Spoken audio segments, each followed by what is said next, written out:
할렐루야. 하나님 말씀 함께 보겠습니다. 요한복음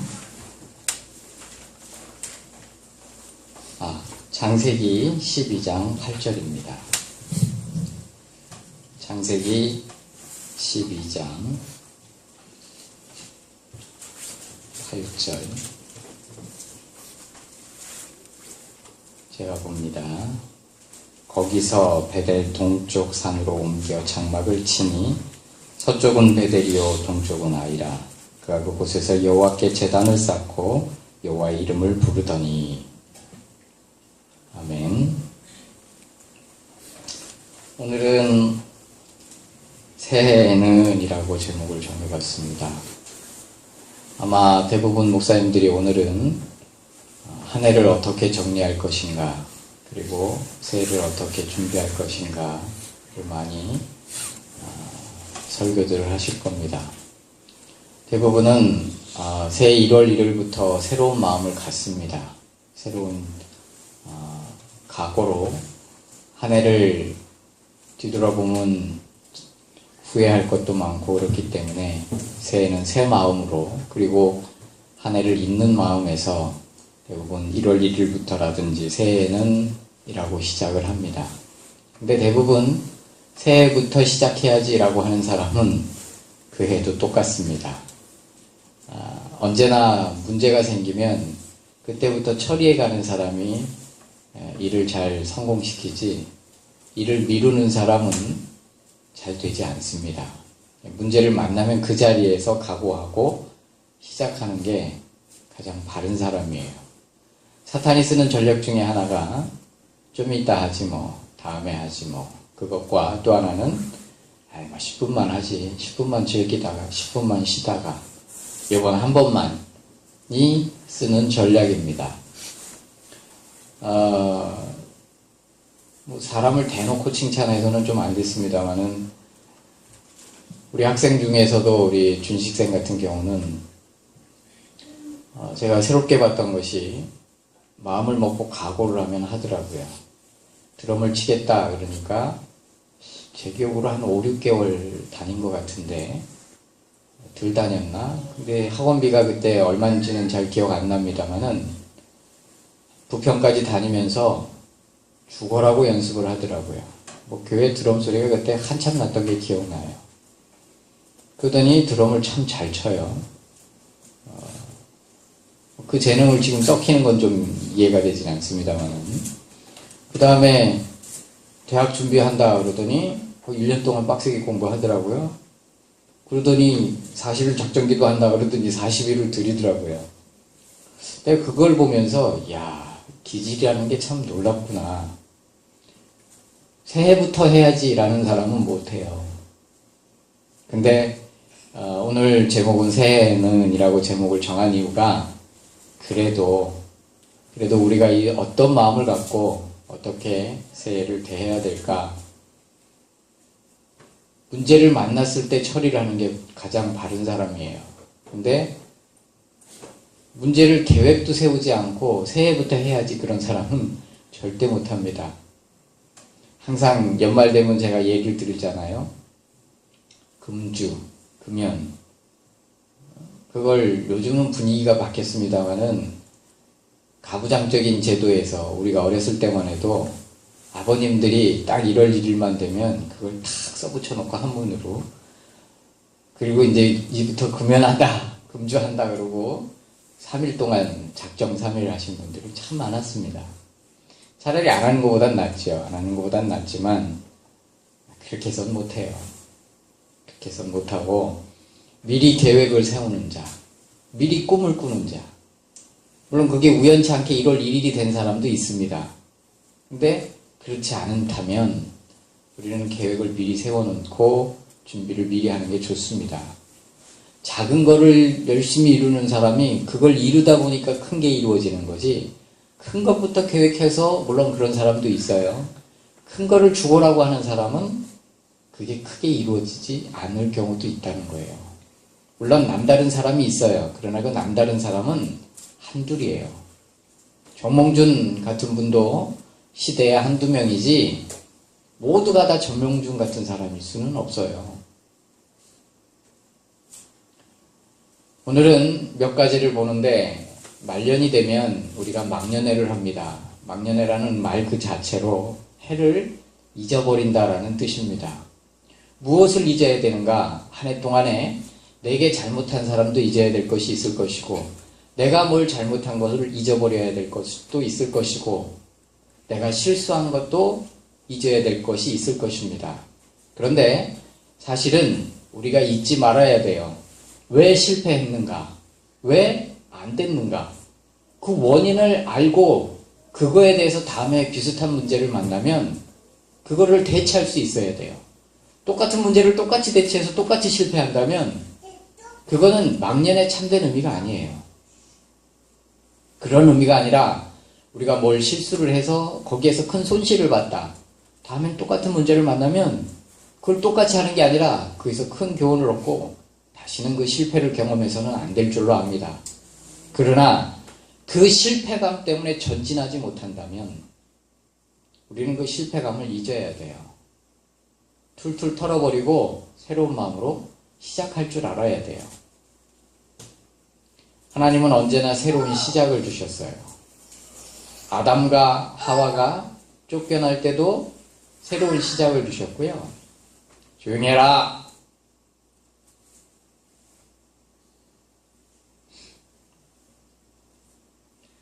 아담과 하와도 쫓겨날 때 하나님은 그냥 없애버리지 않으셨어요. 새로운 아담과 하와를 지으실 수 있음에도 불구하고 그 죄인을 가죽옷을 입혀서 내보내서 새로운 사람으로, 새로운 인생으로, 죄인으로서의 새 삶을 시작하도록 하나님은 허락해 주셨다는 거예요. 주님 안에는 언제나 새로운 시작이 있어요. 탕자가 아버지 재산 3분의 1을 갖고 나갔다가 모든 걸 허비하고 돌아왔어도 아들로서 받아주시는 거예요. 하나님 안에는 진정한 회개가 있으면 언제나 새로운 기회를 주시고 새로운 시작을 주세요. 할렐루야. 실수는 우리가 잊어야 돼요.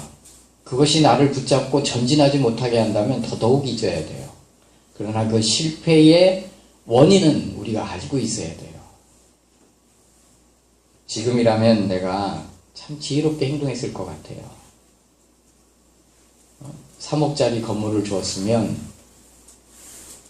법을 모르는 것도 문제가 있어요. 그거를 국가도 문제예요. 아무도 모르게 법을 바꿔놨어요.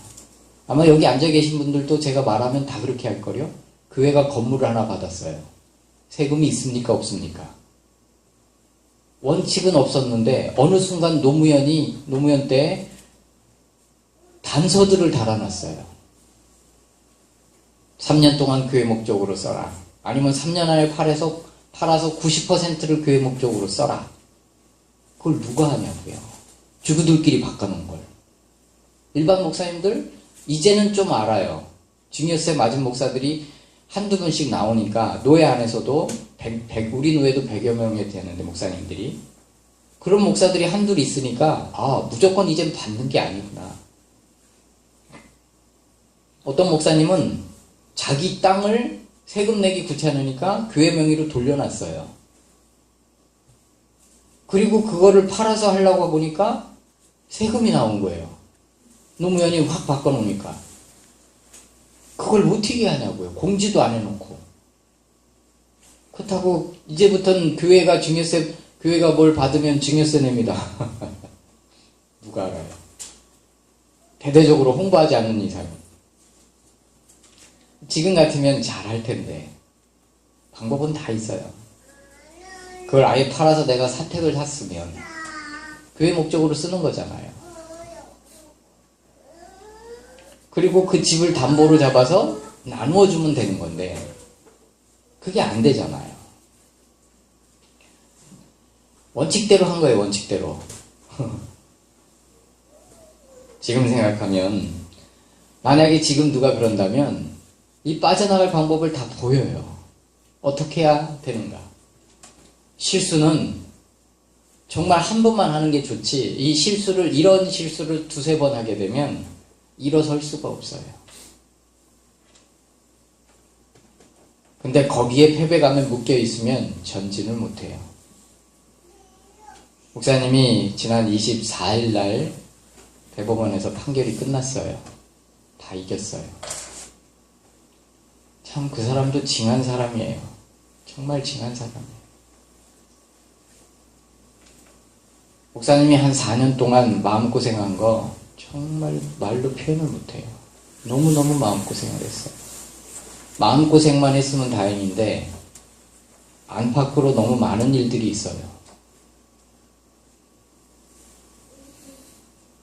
그러다 보니 열정을 잃은 거예요. 열정을. 뭘 하겠다라는, 뭔가 하겠다라는, 그전에는 그래도 뭔가 하려고 했는데 아예 지쳐서 쓰러진 거예요. 만약에 우리 사모님 아니었으면 아마 아무것도 안 됐을지도 몰라요. 그나마 버티고 저렇게 하니까 여기가 있는 거지. 결론은 뭐냐? 첫 번째는 우리의 실수를 잊어야 돼요. 그리고 새로운 마음으로 출발해야 합니다. 할렐루야. 누구나 자기 자신을 보면, 그래서 하나님이 주신 망각이라는 게 축복이에요. 머리가 너무 좋은 사람은 미친다고 그러잖아요. 왜? 자기의 잘못이 자꾸 떠오르는 거예요. 자기의 후회감이 계속 떠오르는 거예요. 그러니까 전진을 못하고 자꾸 왜 그랬을까, 내가 왜 그랬을까, 이것이 자기를 붙들어 올가매는 거예요. 근데 하나님은 망각이라는 걸 주셨어요. 잊어버리는 것은 하나의 축복이에요. 그래서 지옥이 무서운 거예요. 지옥에 가면 다 떠오르는 거예요. 부자와 나사로의 얘기에서 부자에게 뭐라고 그러셨어요? 주님이 이것을 기억하라. 너는 이랬고 나사로는 이랬었다. 너는 그것을 기억하라 그러셨어요.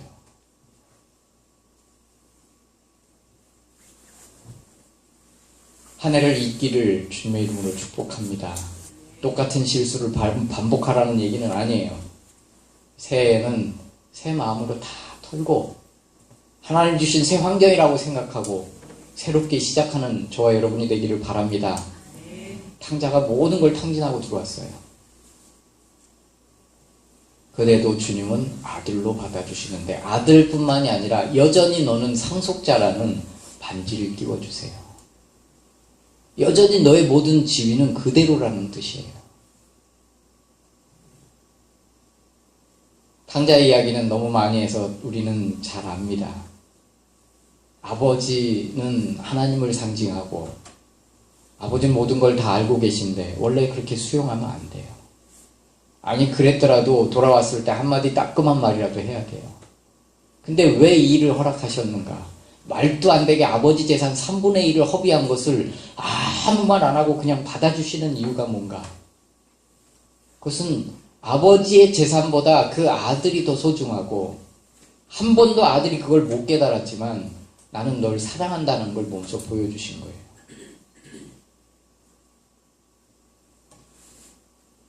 그전에는 몰랐어요. 탕자는 아버지가 자기를 얼마나 사랑하는지를.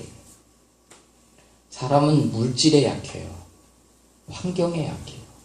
그때서야 깨닫는 거예요.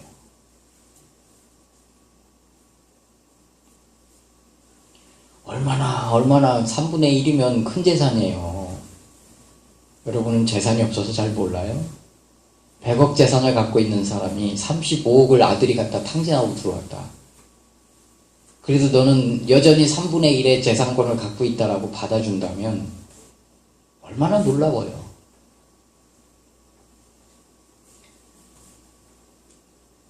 그렇게 뻔뻔한 사람이 돼서는 안 되겠지만 새해에는 여전히 주님이 우리를 사랑하신다는 걸 인식하고 승리하는 저와 여러분이 되기를 주님의 이름으로 축복합니다.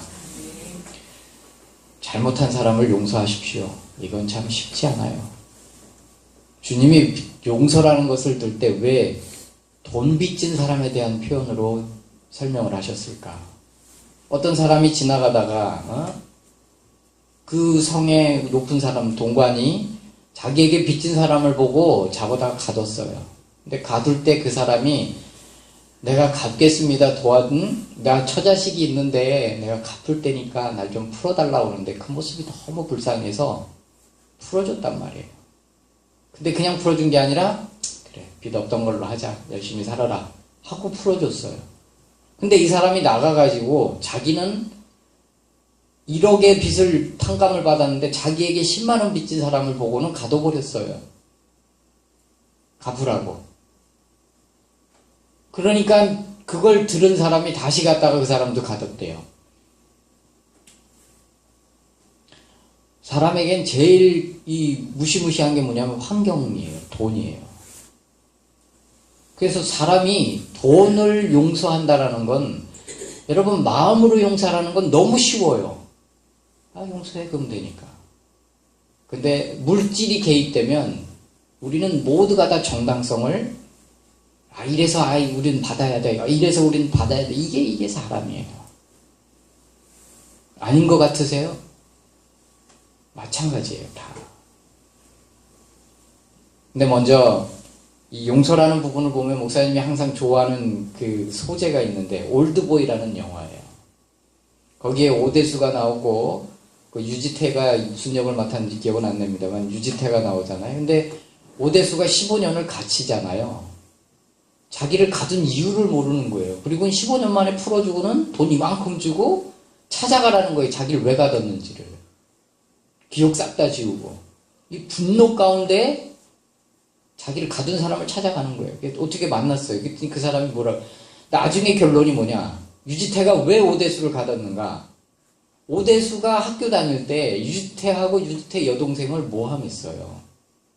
둘이 남매가 아니고 남매인데도 불구하고 성적으로 이런 나쁜 관계였다. 그래서 여동생이 자살해서 죽었어요.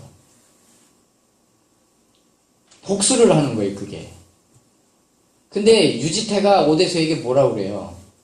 날 죽이고 싶죠? 근데 죽이면 왜 가뒀는지 이유를 모르겠죠? 이거 어떡하죠? 날 죽이면 편안할까요? 그날 밤부터 잠이 잘 올까요? 잠이 잘 올 수도 있겠죠. 그러나 그 사람에겐 원수 갚는다는 목적이 그 사람을 붙들고 있는데 그 목적이 사라지면 허한 거예요.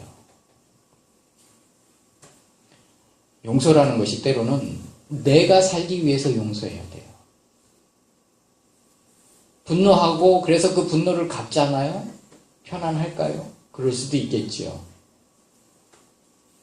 그렇지 않고 내 마음에 더 허한 것이 있을 수 있어요. 주님이 십자가에서 용서한다라는 말을 뭐라고 그랬어요? 다 이 값을 지불했다. 그것은 구약과 관련이 있습니다. 눈을 뺀 사람은 눈을 다치게 해야 돼요. 오른뺨을 친 사람은 오른뺨을 치는 거예요. 그게 용서예요. 애를 떨어뜨렸으면 상대방의 생명의 값을 지불해야 돼요. 소를 죽였으면 소로 갚아야 돼요. 이게 구약의 눈은 눈으로, 이는 이로, 생명은 생명으로. 근데 이걸 주님이 바꿔버리셨어요. 그냥 주님이 다 짊어지는 걸로. 말은 쉬운데 이게 어마어마하게 힘든 거예요. 하나님은 하나님이시니까 우리의 죄를 모두 매일매일 용서해 주십시오. 그렇게 말할 수 있지만 주님이 그날 돌아서서 너도 오늘 이 사람을 용서해라. 이거 다른 문제가 됩니다. 하나님은 하나님이시니까 우리를 용서해 주세요. 우리는 못하겠습니다. 이 부분을 가장 잘 설교했던 인물이 젊으셨을 때 지구촌교회 이동원 목사님. 미국에서 오자마자 설교를 보면 힘이 있습니다. 아버지에 대한 분노가 막 끓어오르는데요. 어떻게 그 사람을 용서하냐 이거예요. 아버지가 내게 어떻게 이럴 수 있냐 이거예요. 진짜 실감나요. 근데 용서해야 된다는 거예요. 절대 못합니다. 어떻게 해야 됩니까? 먼저 기도해야 돼요. 여러분 용서가 쉬운 것 같아요? 용서하려면요 떼굴떼굴 굴러야 돼요. 듣는 거하고 경험하는 거하고는 천지 차이예요.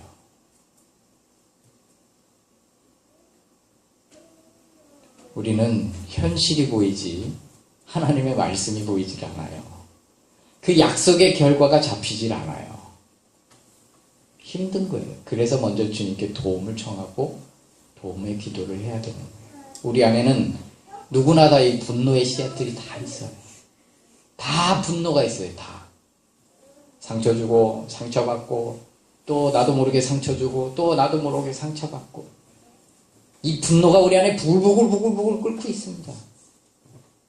그래서 이 분노를 이성적으로 생각하지 않으려고 중독에 빠지는 거예요. 술, 게임, 여자. 거기에는 만족이 있거든요.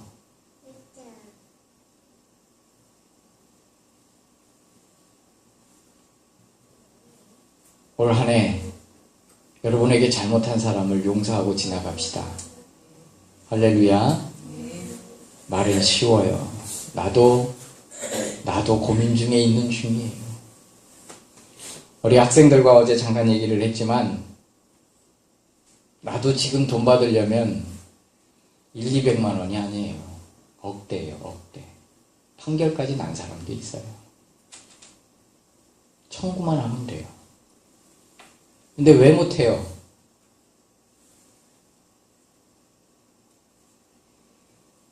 집사님은 그러시더라고요. 해버리라고. 당한 게 억울하시지도 않냐고. 하나님이 그 이상을 채워주실 것 말씀하셨다면 그 말씀을 기다리는 거하고 내가 청구하는 거하고는 하나는 손에 잡히는 거고 하나는 손에 안 잡히는 거예요. 쉬운 게 아니에요. 믿음으로 승리하는 저와 여러분이 되기를 주님의 이름으로 축복합니다.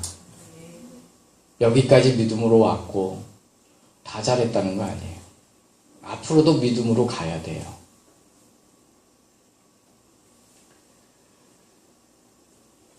자기의 잘못을 용서하시고 내게 잘못한 사람들을 용서하는 그리고 마무리하고 새해를 맞이하기를 주님의 이름으로 축복합니다. 다 털어버리세요. 잘 먹고 잘 살으라고 다 털어버리고 우리는 우리의 꿈을 갖고 이제 시작해야 돼요. 할렐루야. 하나님은 그 이상으로 채우실 수 있고 그 이상으로 보상하실 수 있는 분이에요. 그거에 안 보이기 때문에 믿음으로 결정하느냐 내 생각으로 결정하느냐는 우리에게 달린 거예요. 두 번째, 오늘 본문을 본 이유가 뭐냐? 새해에는 어떻게 해야 될 것인가? 여러 가지가 있겠지만 첫 번째는 예배를 소중히 여기기를 주님의 이름으로 축복합니다. 항상 성경에는 예배의 성공자들이 성경뿐만이 아니라 교회의 역사를 놓고 볼 때 예배의 성공자들이 인생의 성공자들이었어요. 하나님은 무엇을 원하실까? 물질일까? 물론 때로는 하나님은 그 물질을 보시기도 하십니다. 근데 하나님은 무엇을 보실까? 바로 우리 자신이세요. 우리 자신이 하나님께 얼마나 순종하고 물질을 드리라 그러면 물질을 드리고 시간을 드리라 그러면 시간을 드리고 너희 욕심을 버려라 그러면 욕심을 버리고 과연 그렇게 할 수 있는가를 보시는 거예요. 근데 우리는 너무 이기적인 존재. 엊그저께 우리 크리스마스 날 사모님하고 저하고 잠깐 봤습니다. 사모님은 다 봤고요. 저는 이제 뒷부분을 봤는데 주기철 목사님에 대해서 얘기가 다큐가 나왔어요. 그걸 보면서 지금 신앙인들이 너무 신앙이 해이하다는 거예요. 모든 목사님들이 하긴 일본 순사들이 다 지키고 있으니까 모든 목사님들이 신사참배 해도 된다라고 결의를 했어요. 총회에서. 거기가 어딘 줄 아세요? 평양이에요. 그리고 그 목사님들이 신사참배하러 가서 신사참배한 곳이 어딘지 아세요? 지금의 김일성 동상이 서 있는 곳이에요. 하나님의 역사는 결코 우연이란 없어요. 그 자리가 그래서 그렇게 된 거예요. 근데 모든 목사들이 다 타협할 때 주기철 목사님만큼은 자기 신앙을 지켰다고요. 교회가 못질을 당하고 폐쇄되고 마지막으로 일본 순사들이 해방 1년 전에 어머님하고 부인하고 자식을 데리고 가서 그 참혹한 그 고난 장면 그 모습을 보여준 거예요.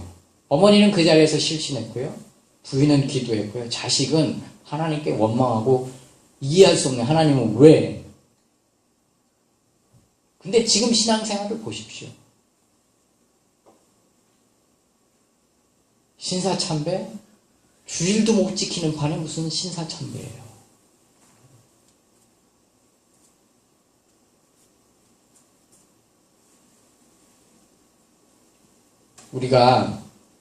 제가 그걸 보면서 참 얼마나 우리 자신이 많이 이렇게 해이해졌는가. 난 그걸 보면서 목사님, 그 주기철 목사님의 자손들은 하나님 정말 축복하시겠다. 손자의 사진을 보니까 주기철 목사님하고 어쩜 그렇게 똑같이 생겼는지 깜짝 놀랐어요. 사진하고. 여러분이 지킨 그 축복의 신앙이 자식들이 따먹을 줄로 믿습니다. 타협하지 않기를 바라고 어떤 것보다 제일 중요한 건 예배예요.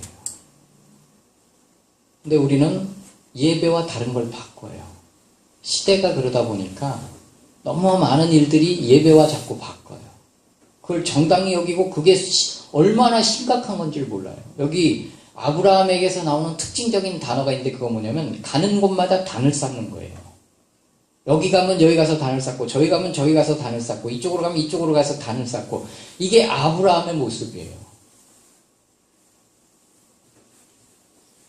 새해에는 그동안 예배를 한 번 드렸다면 두 번 드리고 두 번 드렸다면 세 번 드리고 세 번 드렸다면 네 번 드릴 수 있는 목사님이 말년만 되면 항상 이 얘기 하잖아요.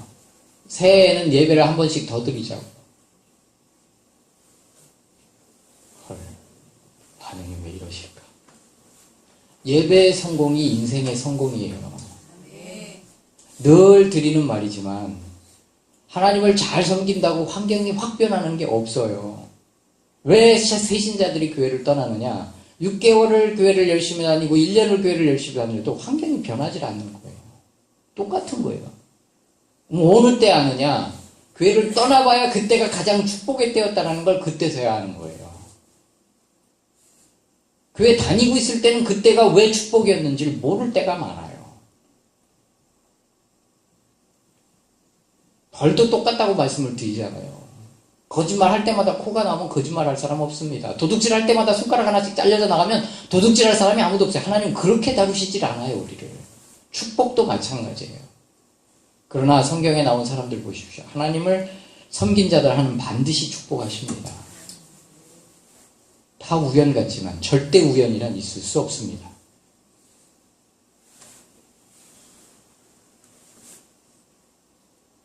그리고 새해에는 계획을 갖고 한 가지씩 이루어 가십시오.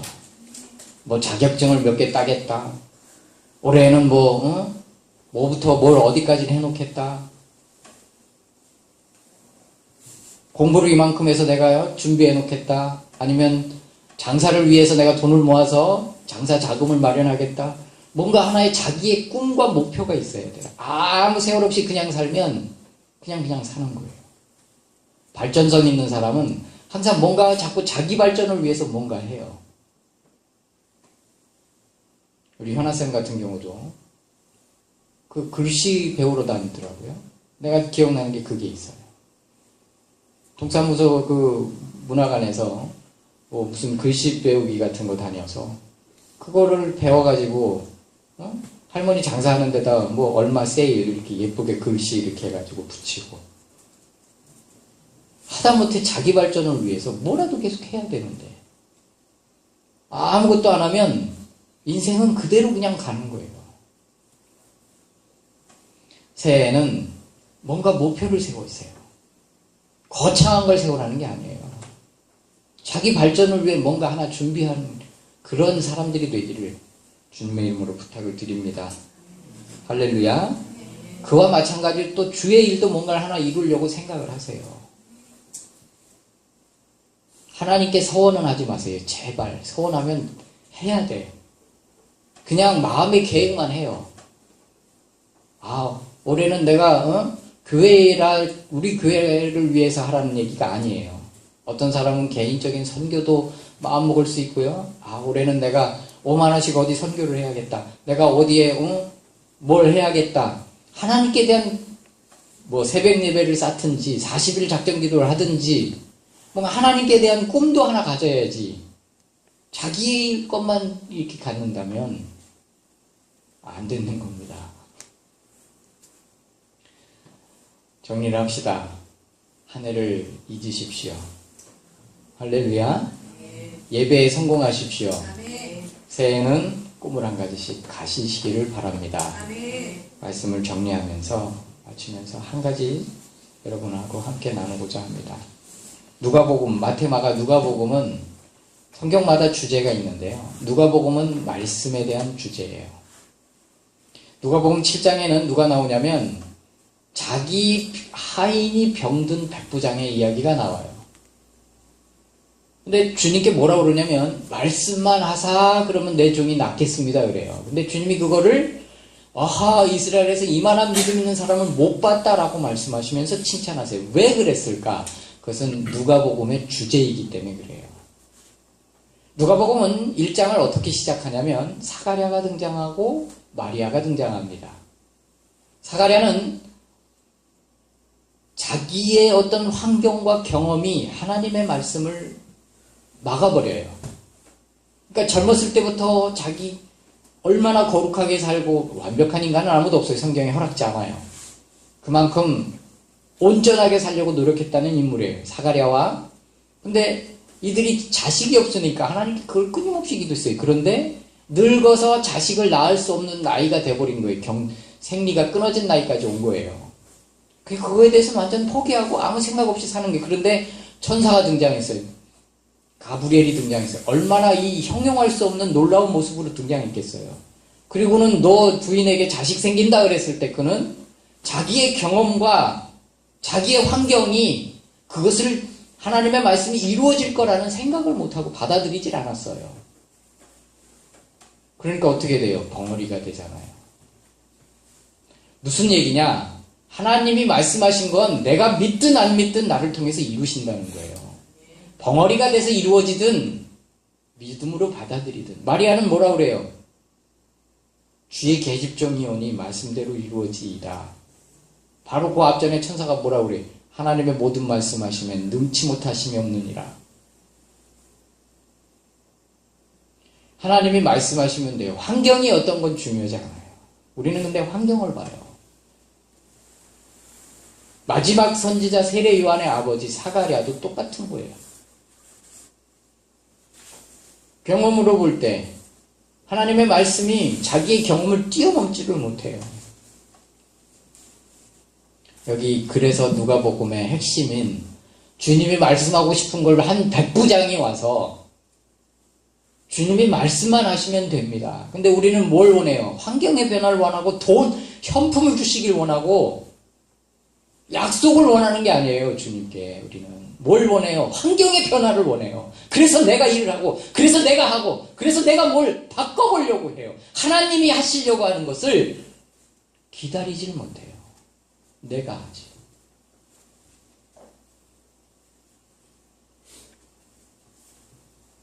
내 지혜가 더 뛰어난 거예요. 하나님의 말씀보다 내 지혜가 더 뛰어난 거예요. 하나님의 말씀보다 여기 사가랴하고 똑같아요. 내 생각이 더 앞서는 거예요.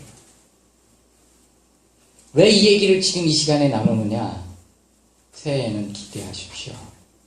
하나님이 내게 말씀하셨다면 환경이 바뀌든 안 바뀌든 환경이 열악하든 안 하든 하나님은 반드시 그 약속을 지키세요.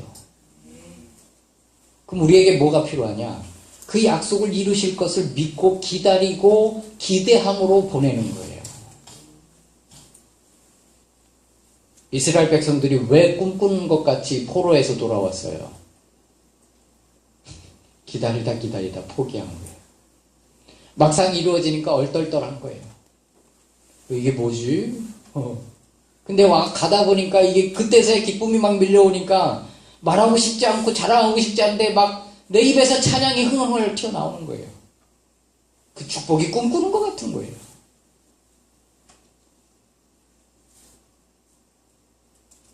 (24일날) 제가 그거를 딱 열어봤을 때 얼떨떨합디다. 지금도 얼떨떨해요.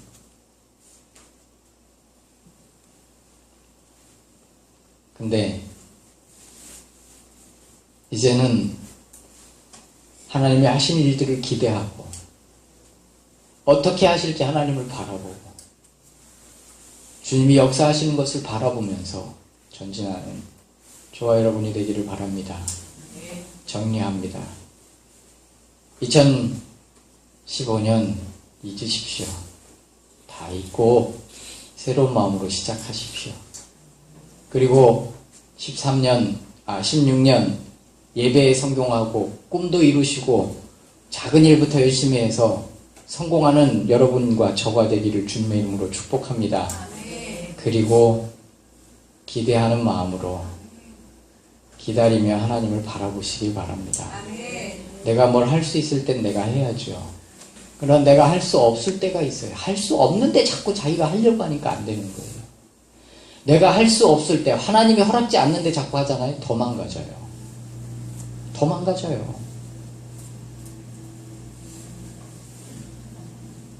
만약에 첫 재판에서 졌잖아요. 저는 이겼지만 교회가 졌잖아요. 그러면 당연히 교회 문 닫든지 교회로 옮기는 거예요. 그거는 누가 생각해도 그렇게 하는 게 맞아요. 근데 하나님은 옮기라는 말씀을 안 하시는 거예요. 있으라는 거예요. 명확하게 그러시는 거예요. 너무너무 명확하게 있으라는 거예요. 그래서 제가 여러분은 생각할 때 별거 아니지만 내게 남은 이 재산이 전부예요. 다른 데서 목회를 하더라도 이게 있어야 해요. 물론 하나님은 없는 가운데서도 하세요. 근데 나도 사람이에요. 이 악기들이 이게 여기 있는 게 전부 한 1,000,000원어치 돼요. 새 걸로 사면. 그러면 저 프로젝트나 저기 냉온풍기나 이런 거 다 하면 한 1,200~1,300 정도 듭니다. 더 듭니다. 한 1,500 이상 들 거고요. 여기 꾸민 거 이것저것 해봐요. 근데 제가 하나님께 여기 있으면서 무슨 마음으로 있었냐면 난 그때 그게 몰랐어요. 언제든 압류가 들어올 거라는 생각 가운데 불안 가운데 살았어요. 근데 상소를 하면 그 상소가 끝나야 들어온다. 지금에서야 한 거예요. 나중에. 근데 그때 왜 그랬냐? 그러면 가져간다 그러면 가져가게 두자. 하나님께 드리는 마음으로 그렇게 순종한 거예요. 만약에 그때 하나님의 약속보다 환경을 더 머리를 더 의지했다면 교회 이전하거나 이름 바꿨잖아요. 만약에 여기 재개발되면 우리 보상 못 받습니다. 물론 그게 전부는 아니에요. 그게 전부는 아니지만 때로는 우리의 지식보다 하나님의 말씀하심이 무지하고 좀 어두운 전혀 말이 안 되는 것 같은 깊은 데 가서 그물을 내리라는 그것과 똑같을 때에 환경을 의지할 건가 하나님을 의지할 건가 잘 선택하시길 주님의 이름으로 부탁을 드립니다. 그러면 순종하고 여러분 우리가 100% 순종하고 살 수는 없어요. 그러나 범하지 말아야 될 죄는 있어요. 죄가 뭔 줄 아세요? 사람 찔러 죽이는 게 죄가 아니에요. 죄가 뭐라고요? 하마르티아라고 관역에서 벗어난 모든 게 죄예요. 그러면 출발할 때부터 죄인 거예요. 동기가 잘못되면 그건 무조건 100% 죄예요. 하나님이 원하지 않는 걸 향해 가는 게 죄라고요.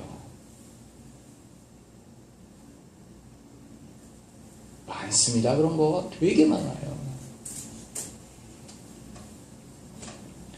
그 얘기를 하는 게 아니고 하나님께 순종하고 여기까지 왔다면 100% 잘했다는 거 아니에요. 주님이 회복을 약속하셨다면 기다려서 큰 은혜를 경험하기를 주님의 이름으로 축복합니다. 할렐루야. 옆 사람하고 인사합시다. 새해 잊읍시다. 새해 예배 성공합시다. 새해 꿈을 이룹시다. 자, 마지막으로 새해 기대합시다. 기대하는 저와 여러분이 되기를 주님의 이름으로 축복합니다. 손을 모으십시오.